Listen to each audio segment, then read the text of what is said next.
ამან დამაეჭვა მე რომ ეს მაისური მეთქი დედაჩემი ამას არ გამომიგზავნიდა ამ ხელოვნურს და ეს რატო და მეთქი რაღაცა ჭირს დედაჩემს რა იქ თქო ციხეში რომ იქ რო ხარ ჩაკეტილი ფიქრობს უ რა და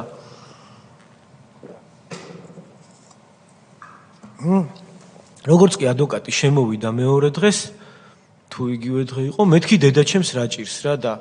რა იციო ვინმე რამე გითხრაო და მეთქი თურმე მიმალავენ და არ მეუნებიან და წარმოდგენა არ მაქვს რა და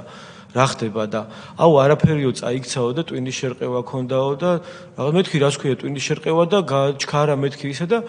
წავიდა ეს და მომიტანა დედაჩემის ხელი დაწერილი რომ შვილო კარგათა ვარ არ ინერვიულო და მეთქი ეთყობა წაიქცა და ესე იყო ეგ ამბავი თქო და არ ვიცი მე უკვე არაფერი მე იქ პატიმრობა მოვიხადე გამოვედი და დავდივარ ამ ჩემი კასტილებით და იმით ეს ნაცემი რაღაცა ქუჩაში და ხალხი მოდის და სულ მეკითხება რომ აიმე დაჩი რა როგორ ისა და დედა როგორ არის და თავიდან ვერ ხვდებოდი რას მეუნებოდნენ და მე ერთ-ერთი ქალბატონი აი აქ რუსთაველზე მაგთის ოფისი რო იყო იქ შემხვდა და არც ვიცი ვინ არის ის ქალბატონი და აიმე შვილო როგორ ახარ დედა როგორ არის რა დღეში ჩააგდეს რა დღე ვინ ჩააგდო მეთქი აბა აიო რო ცემეს ვინ ცემეს და წარმოდგენა არ მქონდა თურმე მე რო დამიჭირეს მე გამოსულან ესენი გარეთ ეს ცხოველები ესენი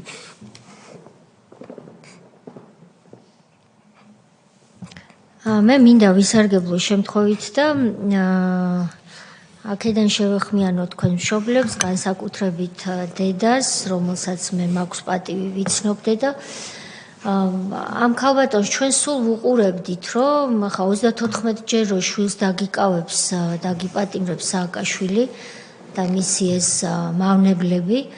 რა თქმა უნდა იქ დედის ხვედრი არის უმძიმესი და მე ჩემი თვალით მაქვს ნანახი ვინაიდან მე იმ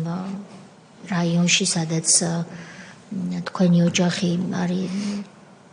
წარმოშობით და ცხოვრობდა ნაძალადევში სულ ხვდებოდი და ნამდვილად ქართველი დედის სიმბოლო მაგალითი უმძიმეს ვითარებაში იმიტომ რომ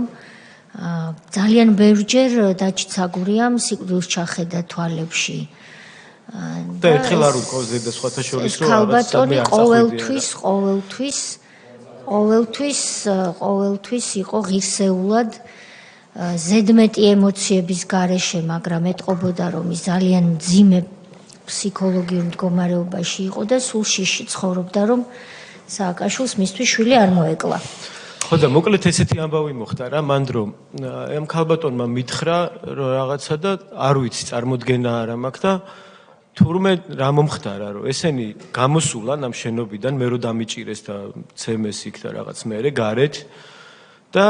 ნუ იქ რა თქმა უნდა ქალი კაცი არ დაუნდიათ არავინ და ყველა სასტიკად უწემიათ მაგრამ თურმე იქ ისა და ეს გამოვიდნენ იღბებით ეს რაღაც ჯგუფი და ცაგურიას დედა რომელია და დედაჩემს უფიქრია რომ ეთყობაო რაღაცა რომ დამიჭირეს ის პირსახოთ სიკვდილის ჯაგრისია რაღაც მოიტანეთ რაღაცას ეგეც მეტყვიანო და მე ვარო და ერთ-ერთი ვისაც ნიღაბი ეკეთა ეს არისო და კი ეს არისო და დედაჩემს სასიკვდილოდ ცემეს დედაჩემი ძირს დააგდეს და ხელკეტები ურტყეს და ძიმე ტვინის შერყევით მე დედაჩემი თურმე იმაში დიღომში საავადმყოფოში იწვა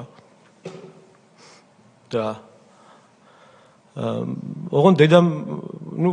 ეგ ამბავი რო გავიგე იმის მე დედაჩემისთვის თვალებში აღარ ჩავიხედია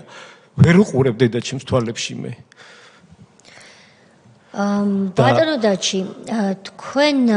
ძალიან ბევრი ჩემი ხელმძღვანელობით ადამიანი მადლობას უნდა გიხდიდეთ იმ ბრძოლისთვის რაც თქვენ მრავალი წლის მანძილზე გაწიეთ თქვენ და თქვენაირმა ახალგაზრდებმა ალბათ თამამად შეიძლება ითქვას ბატონო სოზა რომ ახალგაზრდობა შეწირეთ საზოგადოებრივ და პოლიტიკურ ბრძოლას და სააკაშვილის დამარცხებაში თქვენს ოჯახთან ერთად დედა თქვენთან ერთად ლომის წილი გაქვთ ამ ბრძოლაში ეს ძალიან დიდი რამ იყო და ბევრი რამის ხარჯზე გაკეთდა ამიტომ ჩვენ გვეამაყება